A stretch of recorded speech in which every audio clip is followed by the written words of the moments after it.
Hello guys. அப்போ நம்ம last பார்ட்லேயே பார்த்தோம், பிரபுவோட அப்பாவுக்கு ஹார்ட் அட்டாக் வந்தனால அவங்களோட சேவிங் கம்ப்ளீட்டாகவே அவங்களோட சர்ஜரிக்கே ஸ்பெண்ட் பண்ணனால இனிமேல் நம்மளால் சொந்த வீடு வாங்க முடியாதுன்றதை அவங்க ஸ்ட்ராங்காக பிலீவ் பண்ணாங்க.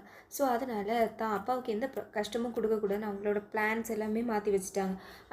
ஆனால் பிரபுவோட அப்பா கண்டிப்பாக தான் பசங்க, அதுவும் பிரபு தனக்காக கண்டிப்பாக ஹெல்ப் பண்ணுவாருன்னு நினச்சாரு. கண்டிப்பாக அவன் நல்லா படித்து வேலைக்கு போய் தன்னோட கனவை நிறைவேற்றுவான்னு நினச்சாரு. பிரபுவும் அதுக்காக கஷ்டப்பட்டு ஒழிச்சு, காரணம் தான் தங்கச்சி எல்லாரோட சாக்ரிஃபைஸும் இருக்கிறதுனால அவர் கஷ்டப்பட்டு படித்து இன்டர்வியூஸ் எல்லாமே கிளியர் பண்ணிகிட்ருக்காரு. அவர் அப்படியே லாஸ்ட் லெவல் வர இன்டர்வியூ போனார்.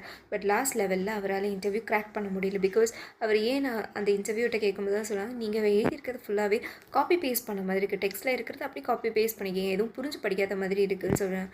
நம்ம ஹீரோவுமே ரொம்ப வெக்ஸ் ஆகிடுறாரு. அப்போ பார்த்தா அந்த ஹோல் காலேஜ்லேயே நம்ம பிரபுவோட ஃப்ரெண்ட் பாலுவை மட்டும்தான் அவங்க கம்பெனியில் ஹையர் பண்ணியிருக்காங்க. இது விஷயத்த நம்ம பிரபு அவங்க அப்பா கிட்ட சொல்ல அவர் ரொம்பவே ஃபீல் பண்ணுறார். ஆனாலுமே பிரபுவை திட்டவோ இல்லாமல் அவரை மோட்டிவேட் பண்ணுறாரு. நீ கண்டிப்பாக உன்னால் ஒரு நாள் முன்னேற முடியும், அதனால் விடாமல் முன்னேறிட்டுருன்னு சொன்னேன். அதனால் பிரபுவும் கிடைக்கிற சின்ன சின்ன வேலையோட செஞ்சுக்கிட்டு அப்படி கவர்மெண்ட் எக்ஸாம்ஸ்க்கும் ப்ரிப்பேர் பண்ணிடுறார்.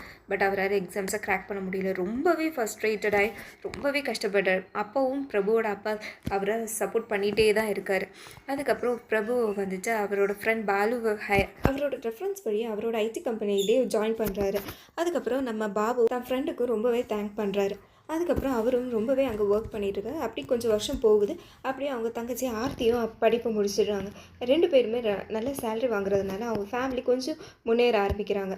அதுக்கப்புறம் அவங்க ரெண்டு பேருமே லோன் போட்டு ஒரு வீடு வாங்கலான்னு முடிவு பண்ணுறாங்க. இது அவங்க அப்பா அம்மாட்ட அவங்க ஆனிவர்சரிக்கு கிஃப்டாக ப்ரெசென்ட் பண்ண அவங்க ரெண்டு பேருமே ரொம்ப சந்தோஷப்படுறாங்க. பிகாஸ் அவங்க வீடும் பார்த்துட்டாங்க. அதுக்கப்புறம் அவங்களோட இத்தனை வருஷ கனவு நிறைவேற போகுதுன்னு ரொம்பவே சந்தோஷமாக இருக்காங்க. அந்த சமயத்தில் தான் நம்மக்கிட்ட தான் பணம் வந்து நம்ம சொந்தக்காரங்க எல்லாமே திரும்ப வந்துடுவாங்களே, அதே மாதிரி ஒரு சொந்தக்காரங்க அவங்களோட அப்பாவோட தம்பி வந்துட்டு, நம்ம ஆர்த்திக்கு நல்ல ஒரு பணக்கார வீட்டிலேருந்து சம்மந்தம் வந்திருக்கு, அதனால் கல்யாணம் பண்ணி வைங்கன்னு சொல்லிடுறாங்க. அது மட்டும் இல்லாமல் அவங்க என்ன டவுரி ஒன்றும் எதிர்பார்க்கல, கல்யாணம் மட்டும் கிராண்டாக பண்ணுங்கன்னு எதிர்பார்க்குறாங்க.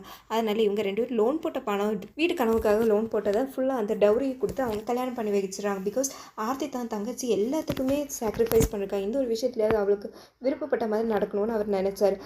அதுக்கப்புறம் நம்ம பிரபுவோட அப்பா அவருக்காக ஒரு பொண்ணை பார்த்துருக்காரு. கொஞ்சம் அடமெண்டான பொண்ணு தான், ஆனால் ரொம்ப வசதியான பொண்ணுன்ட்டு அந்த பொண்ணை பாபுவுக்கு கல்யாணம் பண்ணி வைக்க போகிறார்.